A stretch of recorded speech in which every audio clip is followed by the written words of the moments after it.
Hello everyone, hope you guys are doing really good. The topic that we are going to explore today corresponds to primary issues experienced by robotic manipulators. The term robotic manipulator has been defined earlier. We now know the definition. We now know how it resembles with human arm. We know the reachability, dexterity, workspace, configuration space, and the other diction associated with such manipulators. But at this particular stage, it would be appropriate to define all those major issues robotic manipulators are generally going to experience, especially in the context of the curriculum that we have designed for this particular course. Now, in this sense, this discussion is going to be a bit shallow discussion. We are going to avoid complex discussions, mathematical expressions, and in detail description of these issues. But we will spread out this stuff. We will see with a shallow depth of discussion all those major issues that generally these manipulators experience, so that in the later discussions we have a connecting thought, we have a common thread which we can connect to later on. So in this context, this discussion is going to serve the basis of all the subsequent discussions that we are going to have in the remainder of this course. So that's why it is important. And let's start the discussion now. In the start, it would be appropriate to define a suitable application. An application which contains all those issues that we wish to explore. And this diagram indicates one such application. In that, you can observe that you have a two-link manipulator. Let me write that as well. So this two-link manipulator indicates that you have two joints associated with it. Joint number one is over here.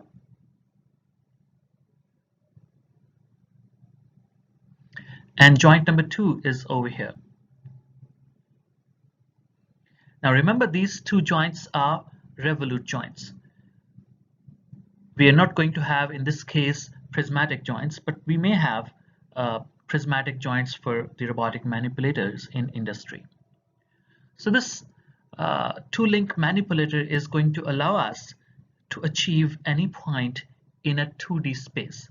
So that's why it is going to be called as 2 degrees of freedom robot as well, which implies that you have a planar case. Now the task that has been given to this robot is to start from point A. Let me indicate that. Start from point A and go all the way to point B while traveling on a specific profile defined by surface S. So this S corresponds to surface that this robot has to serve. Now this robot has got this grinding wheel at the end effector. So this grinding wheel is going to grind this surface up.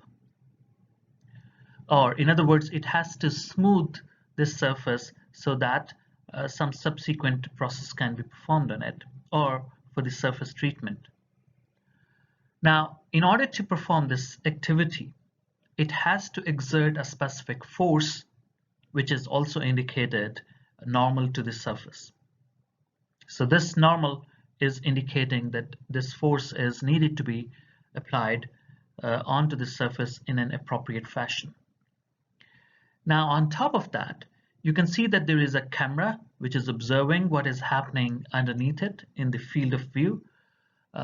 And you can also observe that the starting location or orientation of the robot is much away from the actual application area. So that is defined as the home location with the dashed line arrangement. So in a nutshell, I can say that this is a two-link robotic manipulator, which is going to have a surface cleaned or prepared using a grinding wheel. And it has to start from point A and it has to go all the way to point B. And in doing that, there is a camera which is observing what is happening, and all the tasks are needed to be performed in an appropriate fashion. So this is going to be the application with which we are going to explore all the subsequent issues that we wanted to explore.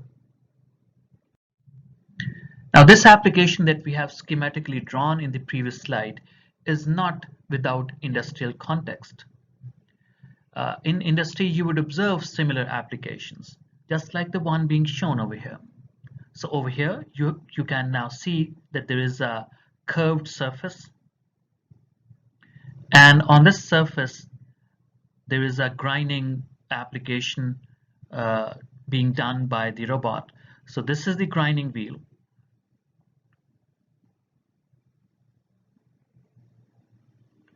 Which is attached with a big assembly, which is going to be the end effector assembly. It is going to perform this grinding operation with some particular specifications, machining specifications. And this is being handled by a multi-degree of freedom robotic manipulator that you can observe over here. All these links and joints are going to perform these operations in a specific way, and that is the robotic manipulator doing this grinding operation. So the application that we have chosen schematically drawn in the previous slide is not something out of this world. In industry, you would observe similar applications. The very first issue that we wish to resolve is that of forward kinematics. But what is that? Let me draw a schematic illustration over here. Let's say you have a robot starting from a starting joint, going all the way link by link, joint by joint, eventually reaching to a tool center point.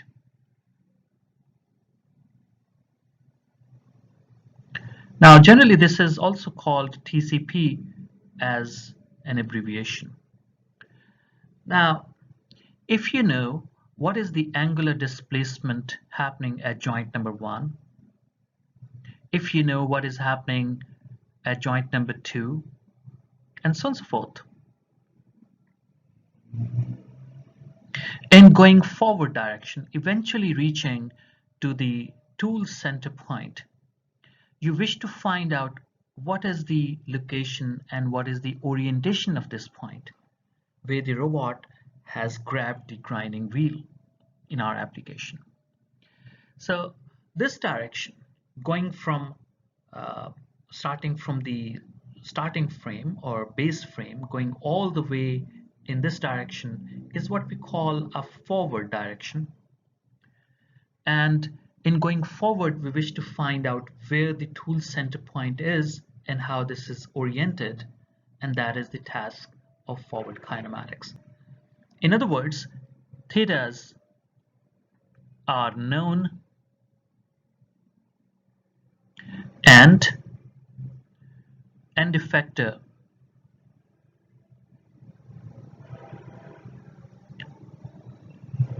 position and orientation is unknown.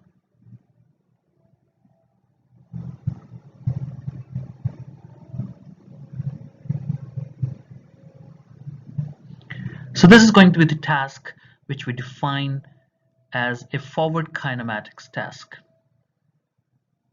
We will further explore it, but at this particular stage, this is the starting definition.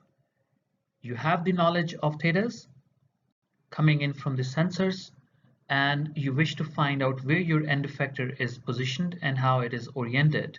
That's the task of forward kinematics. So let's explore.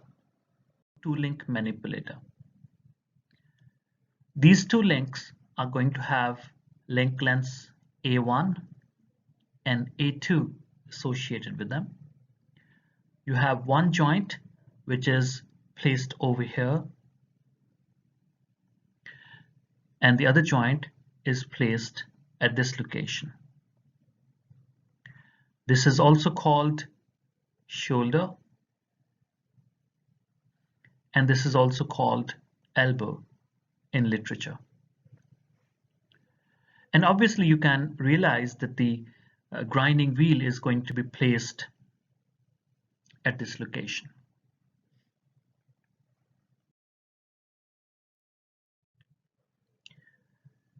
So as we discussed earlier, that whenever you have to perform the forward kinematics, you are going to start from a base frame. And this is the base frame which has been indicated with x0 and y0 as the two axes. The angle theta 1 is with respect to x0 axis, which means link A1 when rotates, this makes an angle theta 1 with the not moving frame or frame 0. Moving on, when you jump onto the joint number 2, you must place another frame over there. And this frame is an extension of the link length in the forward direction labeled as x1, and orthogonal to that you have y1 axis. So link number 2, which was defined with link length A2, is going to have an angular displacement registered with respect to frame number 1, with subscript 1 indicated in the frame. Moving on, you are going to place another frame at the last point, or the point where you wish to find out the position of the grinding wheel, and that is going to have this frame labeled as x2, y2. Thus we can say that it is frame number 2. So with this realization that you have got these frames placed on all the joints, you can now analyze what is going to be the position and orientation of the point where you have to place the grinding wheel with respect to not moving frame. And that is exactly the forward kinematics that we wanted to complete or accomplish. So let's quickly write down those expressions. I will do a very simple straightforward arrangement. I will drop this line downwards. I will drop a line from the origin of frame number 1, and I can readily identify that this dimension, when this link is A1, this is going to be A1 cos of theta 1. And this dimension from this point all the way to this point is going to be similarly computed. And because you have actually this as theta 1 added to it, so this is going to be A2, because this link length is A2, A2 cos of theta 1 plus theta 2. Similarly, I'll use a different color for the y coordinates. So the very first segment that I will be interested in is this dimension. Now this is going to be obviously A1 sine of theta 1, and the other dimension that I will add to A1 sine of theta 1 is this, which is obviously, you can see that it is A2 sine of theta 1 plus theta 2. Now with this realization, you can write down the expression for the position of end effector, and that is having coordinate x2, which is equal to A1 cos of theta 1 plus A2 cos of theta 1 plus theta 2. And similarly, you're going to have y2, which is equal to A1 sine of theta 1 plus A2 sine of theta 1 plus theta 2. Now this is position of origin of frame number 2, where you are going to place the grinding wheel. And that is one major part of the forward kinematics, which means that you know this information of theta 1, as well as theta 2, theta 1, and theta 2. So these are known,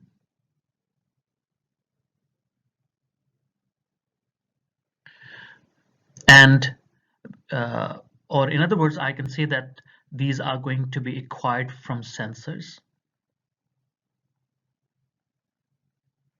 Generally, you are going to place encoders on these joints. So these encoders are going to give you the information, instantaneous information about changing thetas, theta 1 and theta 2, and using that information alongside the link lengths,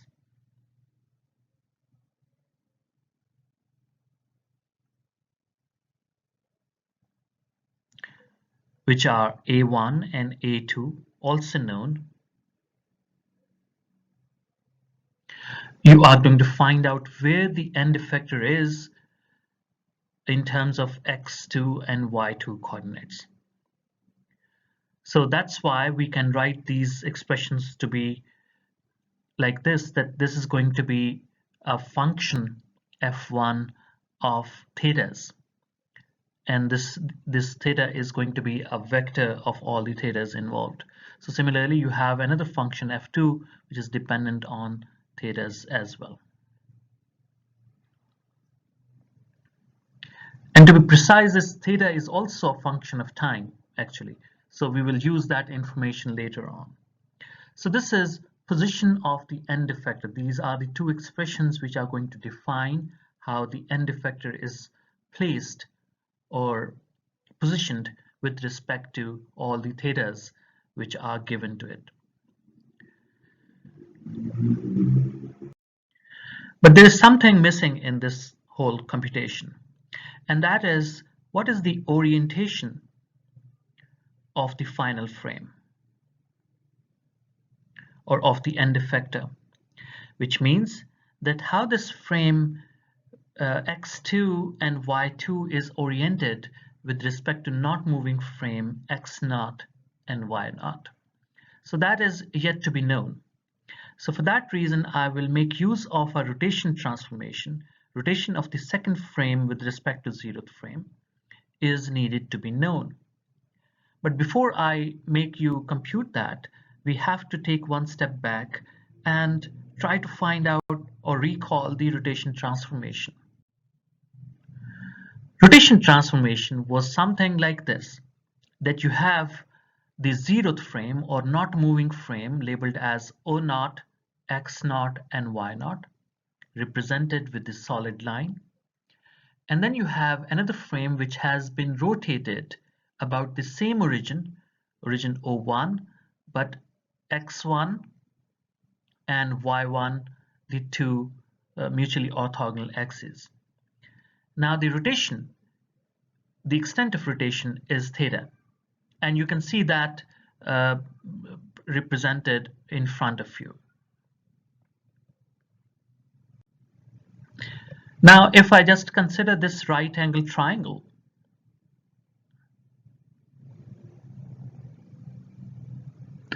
I can readily see that the base is going to be cos of theta, because x1 is a unit axis, unit vector, and the perpendicular is going to be sine of theta.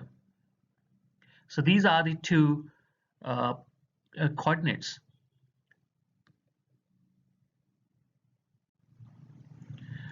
Now writing in terms of a rotation matrix, this is going to be rotation of the first frame with respect to 0th frame, which is going to have, in a planar case, a 2x2 structure of the matrix. Now in this case, you have two columns. One column is going to define how x1 is oriented with respect to 0th frame, and the second column is going to define how y-axis of the first frame is oriented with respect to 0th frame. So this is defined using direction cosines, and that is for a 2x2 matrix like x1 dot produced with x0 and x1 dot y0. For y10, it is going to be y1 dot x0 and y1 dot y0. So we are using the direction cosines to find out the rotations. And just to make you further clear on this notation, this means that how x1 is oriented with respect to frame 0. 0 frame means that it is not moving frame. Now similarly, y10 would mean that how y1 is oriented with respect to not moving frame x0 and y0. Now this notation is needed to be replaced with a notation using theta, because theta is something which we are going to readily measure using some sort of sensors. So that would be replaced now with the direction cosines expression that I mentioned earlier. So this is going to be x1 dot x0, the first term. So that is going to be how x1 is projected onto x0, and obviously you can see this is cos of theta, so that's why I'm going to write down that. Similarly, the other element, this one in the same column, it is going to be how x1 is oriented or projected along the direction y0, which is this, and obviously it is going to be sine of theta. And then you have y1 dot produced with x0. y1 is heading this way, and obviously you can see that it is going opposite to x0 direction, which is heading this way. So this is going to have a minus sign, but since you have the same theta appearing over here, so that's why it is going to be very easily computed to be minus sine of theta. And similarly, for the last element, which is y1 dot produced with y0, so this means how y1 is projected along the direction of y0, and that is obviously cos of theta. Now with this realization that now you have got a rotation matrix which is defining how frame number 1 is oriented with respect to frame number 0, you have an expression. Now this is going to be used in the same notation, in the same formulation for the orientation of frame number 2 with respect to 0th frame for the example that we are pursuing. So in this case, it is going to be orientation of frame 2 with respect to frame 0. Now this is defined as rotation of the second frame with respect to 0th frame, which is equal to, once again, a 2 by 2 matrix, which is going to have x2 dot x0 and x2 dot y0 in the first column, and in the second column it is going to be y2 dot x0 and y2 dot y0, and that would be equal to, because you have now all the angular displacements, this is going to be cos of theta 1 plus theta 2. This is going to be sine of theta 1 plus theta 2. Similarly, over here you have minus sine of theta 1 plus theta 2, and you're going to have cos of theta 1 plus theta 2. Now with this realization that now you have got the orientation of frame number 2 with respect to frame number 0. Now you can, in terms of practical application, you can say that how the grinding wheel is oriented with respect to not moving frame, and that is one half of the forward kinematics problem. Now for two-link manipulator, you have found out two aspects.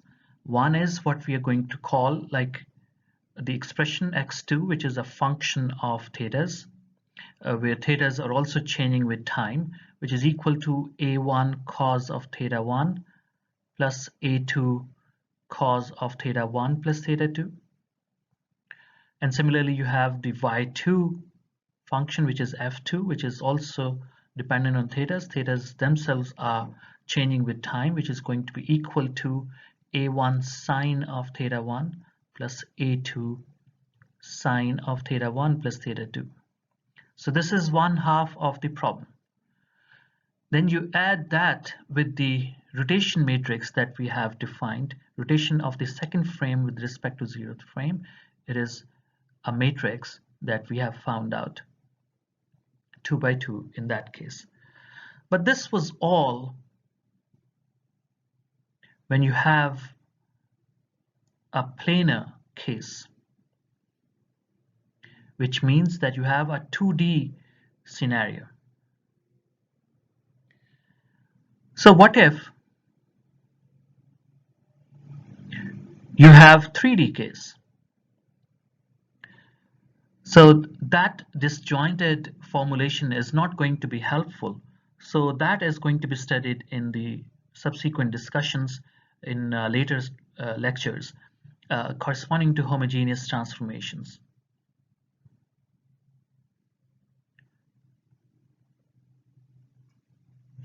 So we will spend some time on it in order to understand that. And also because we are saying that it is 3D, actually in terms of robots, you are going to have, let's say, n-link robot. What if you have n-link robots? That would mean that obviously you have to consider all these thetas, and also because not all the joints are going to be revolute. You may have revolute or prismatic, both possible as joints. So you have to find out a transformation which accounts for both the possibilities. And then you can have quite a lot of other what ifs added later on. So that is going to be the discussion we are going to follow later on.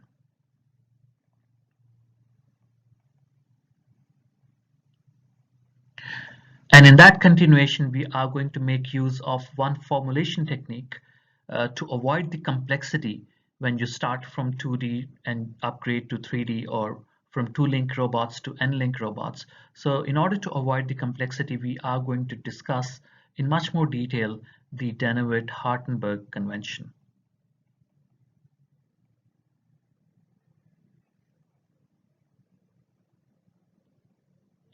Which is going to be primarily oriented or structured to make this whole activity much more easier. So we will discuss that in the subsequent discussions. But at this particular stage, this would be appropriate now to say that forward kinematics is an important issue to be handled whenever you have robotic manipulators, and primarily because you have to handle the position as well as the orientation together. And for that, we are going to spend much time on it later on. Now, the second problem that we have to handle is what we call inverse kinematics. Now, this is opposite to forward kinematics. In forward kinematics, you must have now understood that we are going to start from a base frame from here, and we are going to go in the forward direction all the way to the tool center point in order to see how this tool center point or TCP is positioned and oriented. So this was called forward kinematics. But at the same time, we require to go inverse. How that is going to be possible?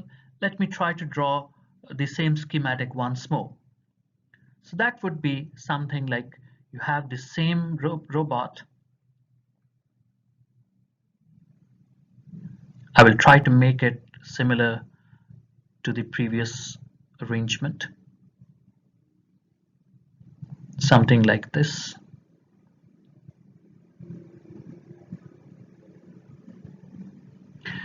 But in this scenario, you provide this information. This is known.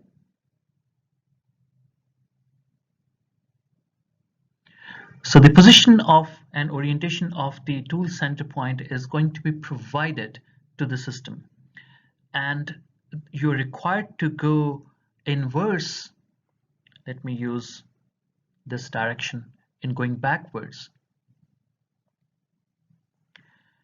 in order to see what is going to be corresponding thetas for all these joints. And these joints are going to be obviously actuated. So obviously there is going to be joint control implemented on all these joints. So in other words, you need to provide the reference signal to all these motors and all these joints which are mounted on the robot when you have provided this position of the tool center point. So what actually happens is that whenever you have any activity, any path which is going to start from, for example, in our case, start from point A, and it needs to go all the way to point B. In that case, you achieve point A, and then you shift on to the next point, then to the next point, then to the next point, and so on and so forth.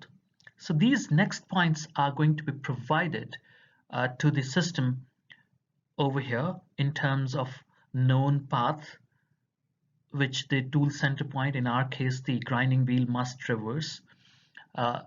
And for that reason you have to provide or resolve this information to all these joints so that you provide the reference signal to all these controllers, joint controllers. So in a nutshell, what happens is that you solve the forward kinematics, but then you solve the inverse kinematics, and you do it continuously. And that's why this is going to be also a very important issue to be resolved at the same time in robotic manipulators. So this is what we're going to explore in the subsequent slides. Now let's discuss this problem in the context of the two-link manipulator. Now over here, X and Y are the coordinates of the tool center point, which are given where the grinding wheel is placed. So this point is known. And you need to find out what is this value of theta 2 and what is going to be the value corresponding to theta 1 using some sort of mathematical formulation. And in this particular scenario, you can obviously see that if X and Y are known, you can find out, or you can know, the C as well, which is obviously the diagonal or hypotenuse of this right angle triangle. Now with this realization that C is known, X is known, Y is known, A1 and A2 is known, I think we can use the cosine's law to identify one of the angles. So this theta 2 is going to be the suitable candidate to start with. So let's try to compute, use this cosine's law and try to compute theta 2. So using the cosine's law, we can write down the expression which says that C squared, which is the side in front of the two smaller sides, so this is going to be equal to A1 squared plus A2 squared, which are the two sides of the triangle. And since theta 2 is out of the triangle, so I can change the sign over here, plus 2A1 A2 cos of theta 2 in this case. So this would mean that I can manipulate this whole expression a little bit. I can say that this is going to be cos of theta 2, which is equal to, I can take all these stuff on the other side, c squared minus a1 squared minus a2 squared over 2a1 a2. And c squared also, because we know x and y, like the two coordinates corresponding to that, so that would be equal to x squared plus y squared minus a1 squared minus a2 squared over 2a1 a2 as the cos of theta 2 expression. So theta 2 would be equal to cos inverse of this whole expression. So I can like write down in a little modified way, cos inverse of this whole thing is going to be equal to theta 2. Now, with this expression that we have got one formula for theta 2 already available, we can make use of this information to compute theta 1. But before we do that, we have a little bit of a problem to handle. This problem pertains to cos expression, which is only going to arrest one possibility of the solution, which is this solution. So this is something that we will register using cos of theta 2, possibly. The other one, the other solution, the elbow up possibility to reach the same point over here, is not going to be arrested by the cosine expression. So cos of theta 2, which is equal to x squared plus y squared minus a1 squared minus a2 squared over 2a1 a2. So this is only going to cover half of the possible solutions. The other possibility is not going to be arrested. So this is the issue to be resolved. So the remedy is find an expression for sine of theta 2. That is actually using the simple trigonometric expressions. This is going to be equal to 1 minus cos square of theta 2 under root. And when you take the under root, you have the possibility of arresting the both possibilities. Now, combining these two together, I can find out the tan of theta 2 expression, which is equal to sine of theta 2 over cos of theta 2, which is equal to plus minus under root of this whole expression that we have written down for the sine of theta 2 over cos of theta 2. Now, in this particular case, you can then plug in the value of cos of theta 2 and you can have both the solutions.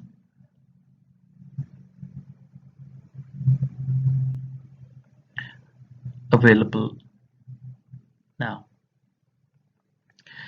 Now, I should also emphasize at this particular stage that this is just like a very simple two-link manipulator. When you have n-link manipulator, this problem becomes a bit more complex. So you have to be conscious of finding out all the possible solutions, and then you have to choose the one which suits the situation more, which is well aligned with the task requirements. So this is part of the inverse kinematics problem that you have to resolve. So at this particular stage, now I can say that I have theta 2 available. Now, as I mentioned earlier, I'm going to use this information to find out theta 1 expression. Let's do that as well. So for theta 1, I need to analyze this whole situation once more.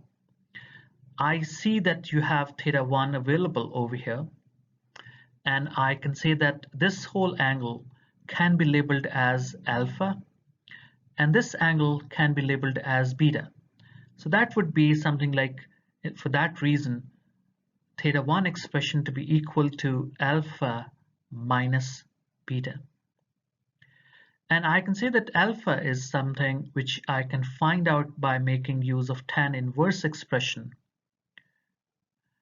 of perpendicular over base for that triangle.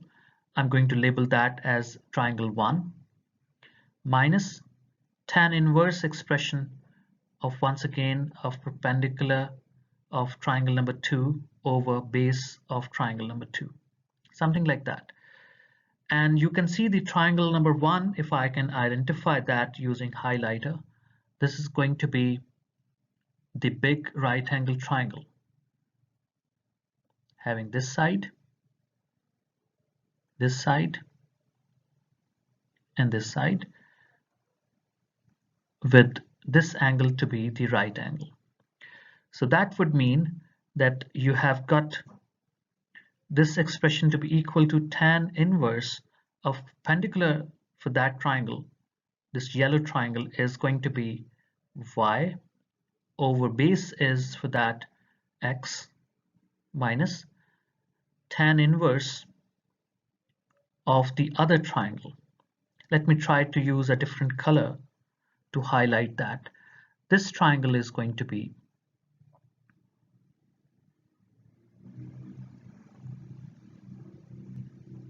let me use a different color. This triangle is going to be this.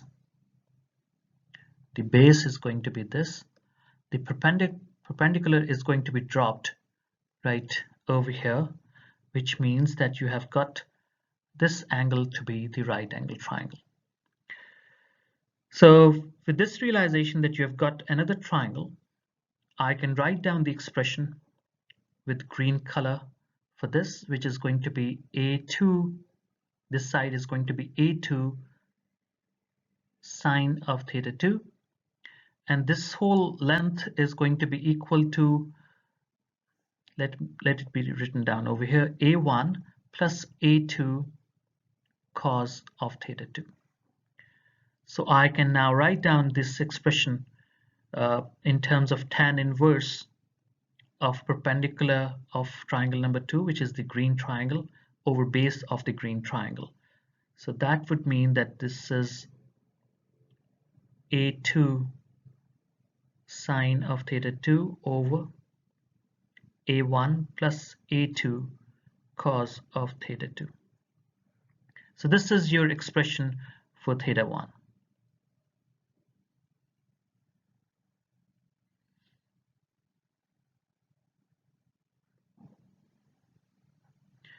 Now, at this particular stage, I should also emphasize that you have to use theta 2 expression in there.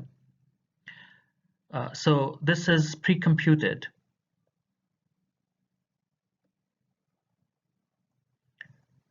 In previous step, you have already computed theta 2, so you are going to use that theta 2 expression or value in there in order to find out theta 1. So there is a sequence to solve for the two angles in this scenario.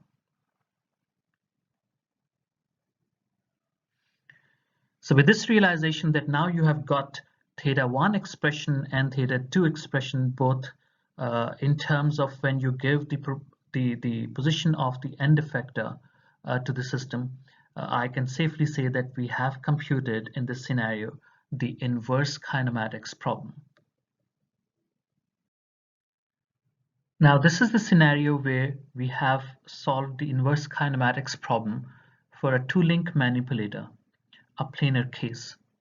But what if you have n-link manipulator?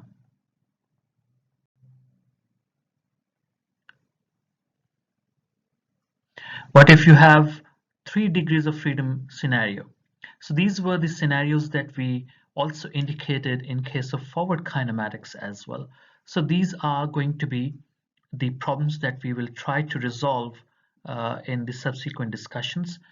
For example, we are going to make use of kinematic decoupling principle in order to identify when you have complex manipulators, and we will try to resolve those scenarios over there. So these are going to remain valid questions in order to extend this understanding in the subsequent discussions where you have more difficult manipulators to solve. So far, we have only discussed two major issues, that is of forward kinematics and inverse kinematics. But we will close this discussion as part 1, and in part 2 we are going to discuss the remaining issues. So please watch that video as well.